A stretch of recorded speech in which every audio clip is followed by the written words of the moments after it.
تو جو تشدد اور ظلم ہوئے وہ متحدہ قومی مومنٹ کے ساتھ پاکستان کی تاریخ میں سب سے زیادہ ہوئے ہیں. سب سے زیادہ شہداؤں کی لسٹ بھی ان کے پاس ہے جو حقیقت میں شہید ہوئے ہیں. سب سے زیادہ مسنگ پرسنز بھی اس وقت متحدہ قومی مومنٹ کے ہی ہیں، اور سب سے زیادہ اس وقت جیلوں میں جو قید ہیں سیاسی کارکنان، ان کی تعداد بھی متحدہ قومی مومنٹ ہی کی ہے. تو یہ کہنا کہ محض تحریک انصاف کے ساتھ زیادتیاں کی گئی ہیں، بلکہ آرمی اسٹیبلشمنٹ نے 1992 کے بعد جو آپریشن شروع کیا تھا یا اس سے قبل بھی جو مہاجر آبادیوں پر حملے ہوتے رہے ہیں، مہاجروں کو گھروں سے بے دخل کیا جاتا رہا ہے، اور پھر اس کا الزام مختلف قومیتوں پر لگایا گیا اور مختلف لوگوں کو اس میں انوالو کرنے کی کوشش کی گئی، جو الطاف حسین صاحب نے اور اس جماعت کے لوگوں نے اس وقت مسترد کر دیا تھا. وہ سمجھتے تھے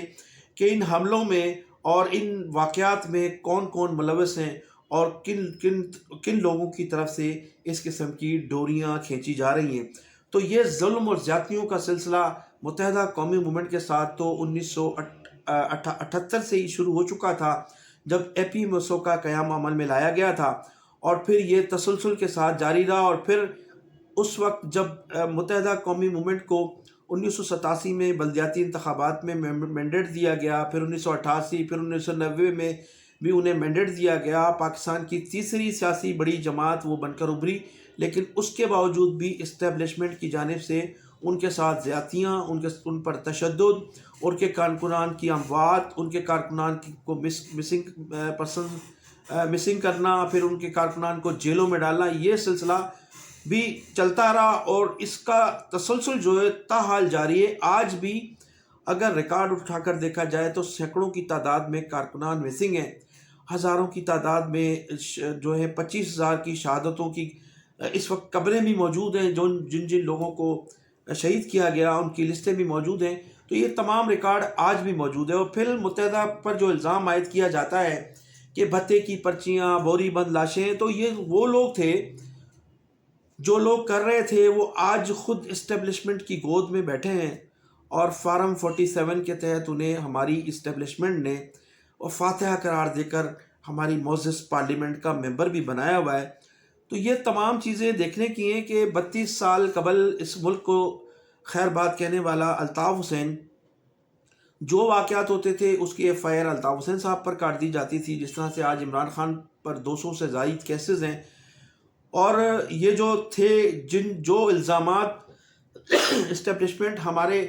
ان متحدہ قومی مومنٹ کے ان کارکنان پر لگاتی رہی ہے، یا جو بھی واقعات ہوئے ہیں وہ کارکنان پر لگائے گئے ہیں، تو ان تمام کارکنان کی قیادت جو تھی وہ کن لوگوں کے پاس تھی؟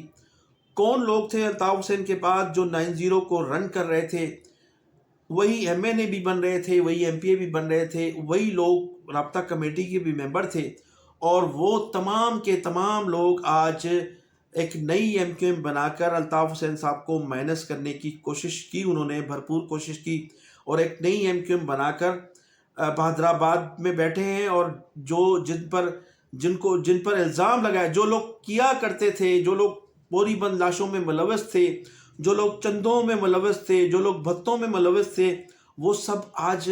ہماری اسٹیبلشمنٹ کی گود میں بیٹھے ہیں، اور الزام انہی لوگوں پر لگایا جاتا ہے جو اس ملک سے باہر ہیں. تو صورتحال یہ ہے کہ تحریک انصاف کے ساتھ جو کچھ آج ہو رہا ہے، یہ ماضی میں متحدہ قومی مومنٹ کے ساتھ 32 سال سے ہو رہا ہے، تحریک انصاف کے ساتھ گزشتہ 3 سالوں سے ہو رہا ہے. تو یہ جو زیادتیاں ہیں، اگرچہ تحریک انصاف کے ساتھ بھی ہوئی ہیں، پاکستان پیپلز پارٹی کے ساتھ بھی ہوئی ہیں، لیکن اس کی جو لسٹ ہے، ان زیادتیوں کی لسٹ،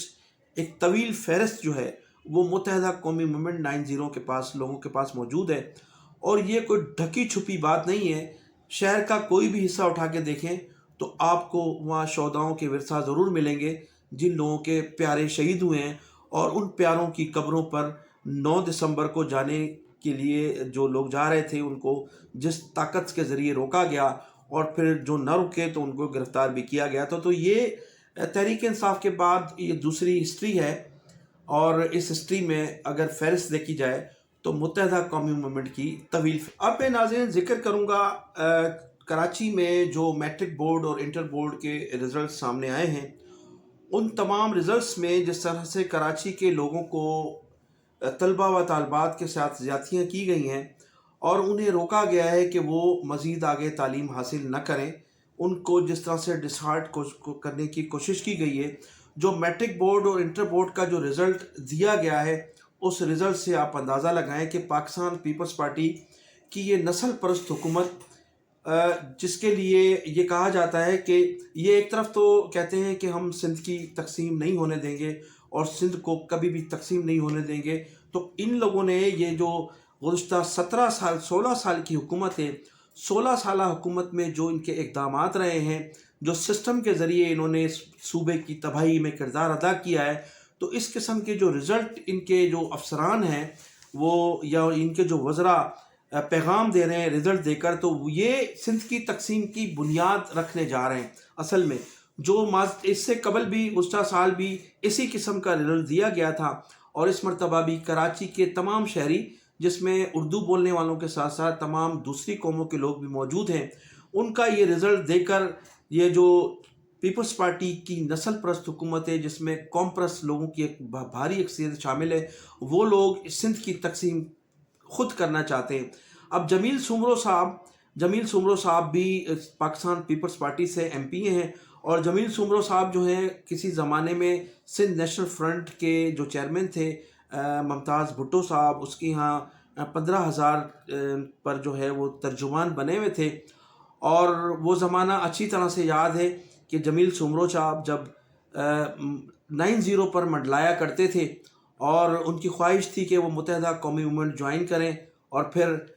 کراچی سے انتخابات میں حصہ لیں، اور جس طرح سے دوسرے متحدہ قومی موومنٹ میں جو سندھی بولنے والے تھے ان کو ٹکٹ دیا گیا تھا، تو یہ بھی خواہش مند تھے. اور آج جب ان رزلٹ آیا ہے کراچی کا، اور کراچی کے رزلٹ پہ ان کا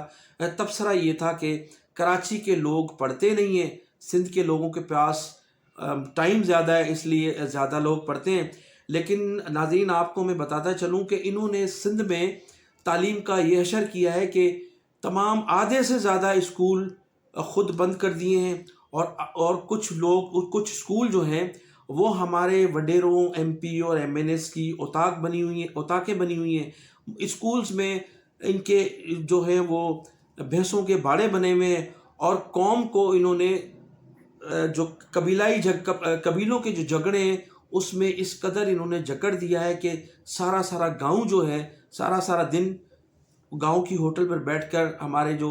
غریب سندھی نوجوان ہیں وہ ٹی وی دیکھ کر اپنا ٹائم پاس کرتے ہیں. ان کے پاس نہ پڑھنے کے لیے وسائل ہیں، اور جو حکومت کے وسائل دیے ہوئے ان وسائلوں پر ہمارے M N As M P A قابض ہیں. علاقے کا وڈیرا اسکول پر قابض ہے، اور جو نوجوان ہیں ان کو جبر تشدد کے باعث انہوں نے اپنا غلام بنایا ہوا ہے. تو تعلیم جو تھی سندھ کی، کراچی سے لے کر پورے سندھ میں تباہ کرنے میں پاکستان پیپلز پارٹی کا گزشتہ 16 سالہ ریکارڈ اگر دیکھا جائے تو آپ کو نظر آئے گا کہ پیپلز پارٹی سندھ میں حکمرانی تو کر رہی ہے، دعوے یہ ہیں کہ انہوں نے سندھ میں بہت کام کیا ہے، لیکن تعلیم اور ہیلتھ میں جو تباہی پاکستان پیپلز پارٹی کے دور میں ہوئی ہے اس کا ریکارڈ آپ کو نہیں ملے گا. اب میں آپ کو بتاتا چلوں کہ matric board, Karachi matric board کے جو کنٹرولر ہیں وہ ہیں ظہیر بھٹو. اس سے قبل بھی یہ میٹرک بورڈ کے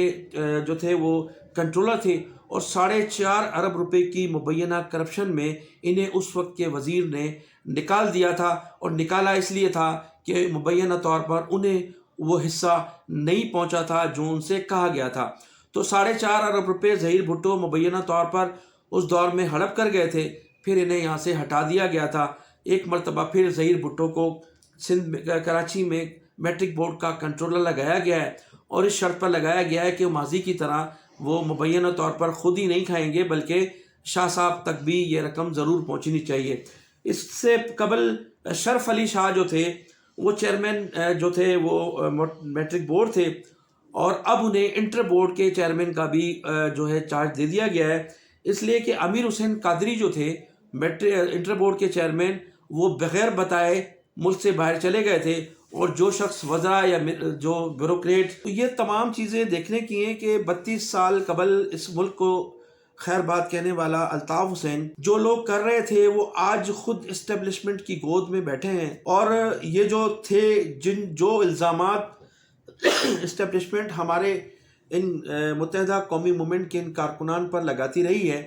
یا جو بھی واقعات ہوئے ہیں وہ کارکنان پر لگائے گئے ہیں، تو ان تمام کارکنان کی قیادت جو تھی وہ کن لوگوں کے پاس تھی؟ کون لوگ تھے الطاف حسین کے بعد جو 90 کو رن کر رہے تھے؟ وہی ایم این اے بھی بن رہے تھے، وہی ایم پی اے بھی بن رہے تھے، وہی لوگ رابطہ کمیٹی کے بھی ممبر تھے، اور وہ تمام کے تمام لوگ آج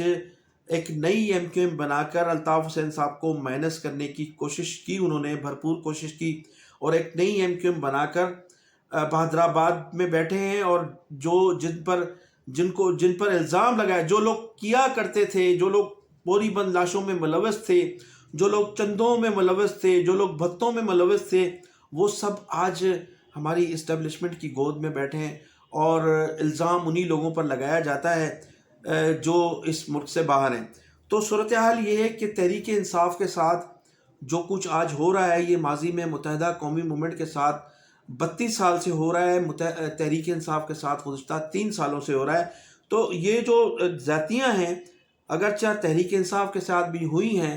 پاکستان پیپلز پارٹی کے ساتھ بھی ہوئی ہیں، لیکن اس کی جو لسٹ ہے، ان زیادتیوں کی لسٹ، ایک طویل فہرست جو ہے وہ متحدہ قومی مومنٹ 90 کے پاس، لوگوں کے پاس موجود ہے، اور یہ کوئی ڈھکی چھپی بات نہیں ہے۔ شہر کا کوئی بھی حصہ اٹھا کے دیکھیں تو آپ کو وہاں شہداؤں کے ورثہ ضرور ملیں گے، جن لوگوں کے پیارے شہید ہوئے ہیں، اور ان پیاروں کی قبروں پر 9 دسمبر کو جانے کے لیے جو لوگ جا رہے تھے، ان کو جس طاقت کے ذریعے روکا گیا، اور پھر جو نہ رکے تو ان کو گرفتار بھی کیا گیا تھا۔ تو یہ تحریک انصاف کے بعد یہ دوسری ہسٹری ہے، اور اس ہسٹری میں اگر فہرست دیکھی جائے تو متحدہ قومی مومنٹ کی بغیر بتائے ملک سے باہر جاتا ہے تو وہ یہ سمجھیں کہ مبینہ طور پر وہ منی لانڈرنگ کر رہا ہوتا ہے، اور اس کے پاس وہ لوٹی ہوئی دولت ہوتی ہے جو غیر ملکی بینکوں میں وہ جمع کرانے جاتا ہے۔ تو اس پر وزیر اعلیٰ سندھ بھی خاصے ناراض ہوئے امیر حسین قادری صاحب کے خلاف، اور پھر جو صوبائی وزیر تعلیم تھے ان کی بھی وہ بھی برہم تھے ان پر کہ وہ بغیر بتائے اس طرح سے کیسے چلے گئے، تو انہیں فی الحال ہٹا دیا گیا ہے، اور شرف الدین شاہ کو جو ہے وہ چیئرمین انٹر بورڈ بھی چارج دے دیا گیا ہے۔ تو بتایا جاتا ہے کہ امیر حسین قادری صاحب سے ان کے معاملات طے ہونے جا رہے ہیں۔ جب امیر حسین قادری صاحب سے ان کے معاملات طے ہو جائیں گے تو پھر انہیں بھی جو ہے دوبارہ بحال کر دیا جائے گا۔